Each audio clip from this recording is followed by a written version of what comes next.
ನಮಸ್ಕಾರ. ಎಜುನೇಟ್ಸ್ಗೆ ಸ್ವಾಗತ. ನಾನು ಮೃತ್ಯುಂಜಯ್ ಕಬ್ಬೂರ್. ಶಿಕ್ಷಕರ ನೇಮಕಾತಿಗೆ ಪೂರಕವಾಗಿ ಇದೀಗ ಕರಡು C&R ರೂಲ್ಸ್ಗಳನ್ನು ಡಿಪಾರ್ಟ್ಮೆಂಟ್ ಆಫ್ ಸ್ಕೂಲ್ ಎಜುಕೇಷನ್ ಪ್ರಕಟಪಡಿಸಿದೆ. ಹೌದು, ಶಿಕ್ಷಕರ ನೇಮಕಾತಿಗೆ ಪೂರಕವಾಗಿ ತುಂಬಾ ದಿನಗಳಿಂದ ನಾವು ವೃಂದ ಮತ್ತು ನೇಮಕಾತಿ ನಿಯಮಗಳಿಗಾಗಿ ವೇಟ್ ಮಾಡ್ತಾ ಇದ್ವಿ. ಸೊ ಆ ವೇಟ್ಗೆ ಇವತ್ತೊಂದು ಬ್ರೇಕ್ ಅನ್ನು ಹಾಕುವಂತಹ ಪ್ರಯತ್ನವನ್ನ ಡಿಪಾರ್ಟ್ಮೆಂಟ್ ಮಾಡಿದೆ ಅಂತ ಹೇಳ್ಬೋದು. ಈಗಾಗಲೇ ಚಾಲ್ತಿಯಲ್ಲಿದ್ದಂತಹ ವೃಂದ ಮತ್ತು ನೇಮಕಾತಿ ನಿಯಮಗಳಿಗೆ ಸೂಕ್ತ ತಿದ್ದುಪಡಿಯನ್ನು ತರೋದಕ್ಕೆ ಇಲಾಖೆ ಮುಂದಾಗ್ತಾ ಇದೆ. B.Ed ಮಾರ್ಕ್ಸ್ ಅನ್ನು ಎಷ್ಟು ಕನ್ಸಿಡರ್ ಮಾಡ್ತಾರೆ, ಡಿಗ್ರಿ ಮಾರ್ಕ್ಸ್ ಅನ್ನು ಎಷ್ಟು ಕನ್ಸಿಡರ್ ಮಾಡ್ತಾರೆ, D.Ed ಮಾರ್ಕ್ಸ್ ಎಷ್ಟು, PUC ಮಾರ್ಕ್ಸ್ ಎಷ್ಟು, TET ಅಂಕಗಳನ್ನು ಎಷ್ಟು ಕನ್ಸಿಡರ್ ಮಾಡ್ತಾರೆ, CET ಅಂಕಗಳನ್ನು ಎಷ್ಟು ಕನ್ಸಿಡರ್ ಮಾಡ್ತಾರೆ ಅನ್ನೋದಕ್ಕೆ ಸಂಬಂಧಪಟ್ಟಂತೆ ಕರಡು ನಿಯಮಗಳನ್ನು ಇದೀಗ ಡಿಪಾರ್ಟ್ಮೆಂಟ್ ಪ್ರಕಟಪಡಿಸಿರುವಂತದ್ದು. ಈ ಕರಡು ನಿಯಮಗಳಿಗೆ ಮುಂದಿನ 15 ದಿನಗಳ ಒಳಗಾಗಿ ನೀವೇನಾದರೂ ಅಬ್ಜೆಕ್ಷನ್ ಸಲ್ಲಿಸ್ತೀರಿ ಅಂದ್ರೆ ಅಬ್ಜೆಕ್ಷನ್ಗಳನ್ನು ಕೂಡ ಸಲ್ಲಿಸೋದಕ್ಕೆ ಅವಕಾಶ ಇರುತ್ತೆ. 15 ದಿನಗಳ ನಂತರ ಈ ಕರಡು ನಿಯಮಗಳು ಅಂತಿಮ ನಿಯಮಗಳಾಗಿ ಹೊರಗೆ ಬರ್ತವೆ. ಆದರೆ ನಾವು ಸಲ್ಲಿಸುವಂತಹ ಅಬ್ಜೆಕ್ಷನ್ಗಳು ಸರಿಯಾಗಿತ್ತು, ವೈಜ್ಞಾನಿಕವಾಗಿತ್ತು, ಹಾಗೆ ಅದೇನಾದರೂ ರೆಲೆವೆಂಟ್ ಅನ್ಸೋ ಥರ ಇತ್ತು ಅಂದರೆ ಈ ಕರಡು ನಿಯಮಗಳಲ್ಲಿ ಬದಲಾವಣೆ ಆದರೂ ಕೂಡ ಆಗಬಹುದು ಅನ್ನುವಂಥದ್ದನ್ನು ಸ್ಪಷ್ಟಪಡಿಸ್ತಾ, ಸೊ ಈ ಮೊದಲು ಇದ್ದಂತಹ ಶಿಕ್ಷಕರ ನೇಮಕಾತಿಯ ರೂಲ್ಸ್ಗಳು ಈ C&R ರೂಲ್ಸ್ಗಳಲ್ಲಿ ಮಹತ್ವದ ಬದಲಾವಣೆ ಅಂತಲೇ ಹೇಳ್ಬಹುದು. ಅಂತಹ ಒಂದು ಡ್ರಾಸ್ಟಿಕ್ ಚೇಂಜನ್ನು ತರೋದಕ್ಕೆ ಡಿಪಾರ್ಟ್ಮೆಂಟ್ ಈಗ ತಯಾರಾಗ್ತಾ ಇದೆ. ಅದು 1ರಿಂದ 5ನೇ ತರಗತಿಯ PSTR ನೇಮಕಾತಿ ಆಗಿರಬಹುದು ಅಥವಾ 6ರಿಂದ 8ನೇ ತರಗತಿಯ GPSTR ನೇಮಕಾತಿ ಆಗಿರಬಹುದು. ಇವೆರಡು ನೇಮಕಾತಿಗಳಿಗೂ ಒಂದೇ ರೀತಿಯ ಮಾನದಂಡಗಳನ್ನು ಇಲ್ಲಿ ಅವರು ಕೊಡ್ತಾ ಇದ್ದಾರೆ. ಏನೆಲ್ಲ ಮಾನದಂಡಗಳು, ಎಷ್ಟು ಅಂಕಗಳನ್ನು ಕನ್ಸಿಡರ್ ಮಾಡ್ತಾರೆ ಏನು ಅನ್ನುವಂಥ ವಿವರಗಳನ್ನು ನೋಡೋಣ.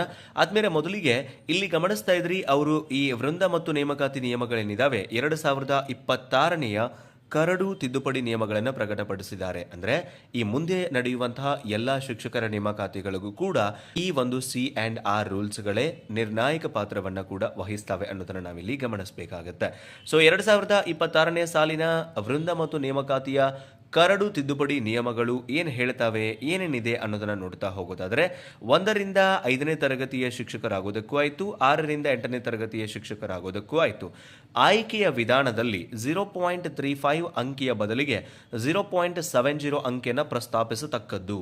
ಈ 0.35 ಅಂಕಿಯ ಬದಲಿಗೆ 0.70 ಅಂಕೆ ಅಂದರೆ ಇದು 35% ಇದ್ದಂತಹ CET ಅಂಕಗಳನ್ನು 70%ಕ್ಕೆ ಏರಿಕೆ ಮಾಡಲಾಗಿದೆ. ಅದರ ಅರ್ಥ 70% CET ಅಂಕಗಳನ್ನು ಹಿಡಿತಾರೆ.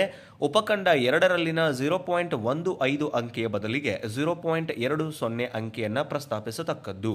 ಅಂದರೆ 15% ಇದ್ದಂತಹ TET ಅಂಕಗಳನ್ನು 20%ಕ್ಕೆ ಏರಿಕೆ ಮಾಡಿದ್ದಾರೆ. ಅಂದರೆ 70% CET, 20% TET. ಅದರ ಜೊತೆಗೆ ಉಪಖಂಡ 3ರಲ್ಲಿನ 0.25 ಅಂಕೆಯ ಬದಲಿಗೆ 0.08 ಅಂಕೆಯನ್ನು ಪ್ರಸ್ತಾಪಿಸತಕ್ಕದ್ದು. ಡಿಗ್ರಿ ಅಂದರೆ BSc ಇರ್ಬೋದು, BA ಇರ್ಬೋದು ಅಥವಾ ಇನ್ನಾವುದೇ ಡಿಗ್ರಿಯ ವ್ಯಾಪ್ತಿಯಲ್ಲಿ ನೀವು ಪಡೆದುಕೊಂಡ ಅಂಕಗಳನ್ನು 0.08%ಗೆ ನಿಗದಿಪಡಿಸಿದ್ದಾರೆ. ಅದರರ್ಥ 8% ನಮ್ಮದು ಡಿಗ್ರಿ ಅಂಕಗಳನ್ನು ಹಿಡಿತಾ ಇದ್ದಾರೆ. 70% CET, 20% TET, 8% ಡಿಗ್ರಿ ಅಂಕಗಳು. ಅದು ಡಿಗ್ರಿ ಆಗಿರ್ಬೋದು ಅಥವಾ ನೀವು D.Ed ಮಾಡಿದ್ರೆ PUC ಅಂಕಗಳು. B.Ed ಆದವರಿಗೆ ಡಿಗ್ರಿ ಅಂಕಗಳನ್ನು ಹಿಡಿತಾರೆ. BA B.Ed, BSc B.Ed ಅಥವಾ BCom B.Ed, BBA B.Ed ಯಾವುದೇ B.Ed ಆಧಾರದ ಮೇಲೆ ಆದಂಥವ್ರು. ಇನ್ನು ನೀವು D.Ed ಮಾಡಿದ್ರೆ ಅಂದರೆ PUCದು 8% ನಿಮ್ಮದು ಇಲ್ಲಿ ಕನ್ಸಿಡರ್ ಮಾಡ್ತಾರೆ. ಇನ್ನು ಕೊನೆಯದು ಉಪಖಂಡ 4ರಲ್ಲಿನ 0.25 ಅನ್ನ 0.02 ಅಂಕೆಯನ್ನು ಪ್ರಸ್ತಾಪಿಸತಕ್ಕದ್ದು. ನಮ್ಮ B.Ed ಅಥವಾ D.Ed ಅಂಕಗಳೇನಿದಾವೆ ಅಲ್ಲಿನ 2% ಅಂಕಗಳನ್ನು ಇಲ್ಲಿ ಕನ್ಸಿಡರ್ ಮಾಡ್ತಾ ಇದ್ದಾರೆ.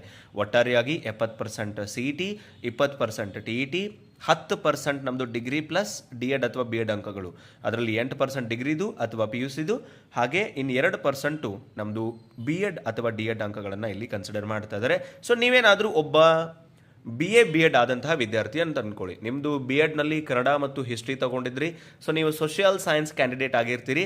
ಅದರಲ್ಲಿ ನಿಮ್ದು 70% CET ಅಂದರೆ ನೇಮಕಾತಿ ಪರೀಕ್ಷೆ ನಡೆಸ್ತಾರೆ, ಆ ನೇಮಕಾತಿ ಪರೀಕ್ಷೆದು ಕನ್ಸಿಡರ್ ಮಾಡ್ತಾರೆ.